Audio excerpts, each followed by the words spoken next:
Assalamualaikum warahmatullahi wabarakatuh. Apa kabar anak-anakku semuanya? Siswa-siswi SMP kelas 7 yang Ibu sayangi dan Ibu banggakan. Mudah-mudahan kabar kalian hari ini dalam keadaan sehat walafiat dan tetap semangat. Baiklah, bertemu kembali dengan saya Lilis Yuliati Mulyani. Untuk hari ini kita akan melanjutkan materi minggu yang lalu, di mana pada pertemuan hari ini kita akan membahas mengenai jenis-jenis manusia purba di Indonesia, kemudian ciri-ciri kehidupannya, kemudian juga kehidupan masyarakat praaksara dan kehidupan sosial budaya, dan juga kepercayaan masyarakat praaksara, kemudian asal-usul kedatangan nenek moyang ke Indonesia. Kemudian yang pertama kita akan mempelajari mengenai manusia purba di Indonesia. Jadi di Indonesia itu ditemukan, berdasarkan fosil yang ditemukan 3 jenis manusia purba di Indonesia. Di antaranya kalian bisa baca di sini. Ya, ada Meganthropus paleojapanicus, Pithecanthropus, dan Homo.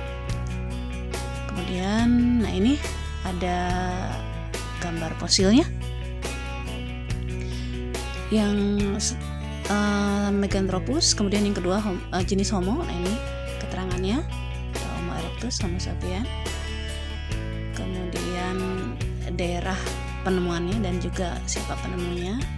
Kemudian ini adalah keterangan mengenai jenis yang ketiga dan juga ciri-cirinya, ciri-ciri Homo sapiens. Ya, kalian bisa baca di sini.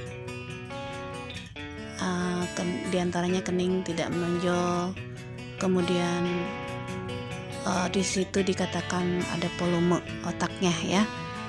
Kemudian ada juga fosil manusia purba yang ditemukan di negara lain, seperti Afrika Selatan dan juga RRC dan Jerman. Nah ini contoh-contohnya, ilustrasinya ya yang ditemukan di negara lain. Kemudian berikutnya adalah ciri-ciri kehidupan masa praaksara berdasarkan periodisasinya.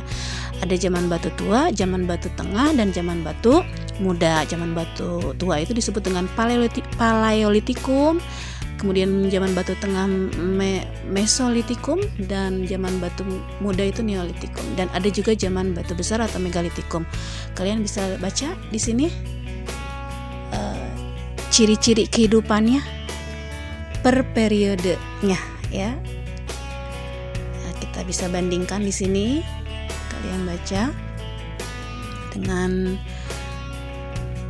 dipahami ya. Di antaranya kalau zaman batu tua itu belum menetap, kemudian batu muda sudah menetap ya. Kemudian ini kehidupan sosial ekonomi masa praaksara berdasarkan yang tadi ditayangkan, dapat disimpulkan kehidupannya terdiri dari 3 babak. Ada masa berburu dan meramu makanan. Meramu makanan itu mengumpulkan makanan. Kemudian masa bercocok tanam. Ya, pada masa berburu manusia hidup berpindah-pindah. Kalau pada masa bercocok tanam sudah menetap.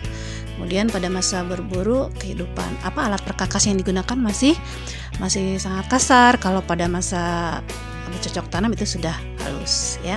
Kemudian ada juga yang disebut dengan kebudayaan Megalitikum. Kenapa disebut Megalitikum? Karena alat-alat yang ditemukan itu berukuran besar. Kalian bisa lihat di sini ada yang namanya menhir, ya, dolmen, sarkofagus, kubur batu itu ukurannya besar-besar.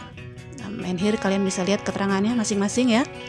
Kemudian di sini ada contoh-contoh gambarnya, ya. Nah, ada menhir, ya, ada kubur batu. Kemudian berikutnya adalah kepercayaan manusia purba.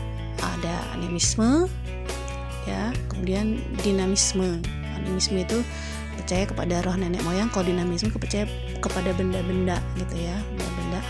Dan yang terakhir adalah mengenai asal-usul nenek moyang bangsa Indonesia, itu dari Yunan, Cina Selatan. Kalian bisa lihat arah petanya ya, arah petanya. Kalau kurang jelas nanti kalian bisa lihat atau baca di bukunya masing-masing ya. Lengkap di situ. Untuk pertemuan hari ini Ibu cukupkan sampai di sini dulu. Semoga bisa dipahami dan bermanfaat. Tetap semangat.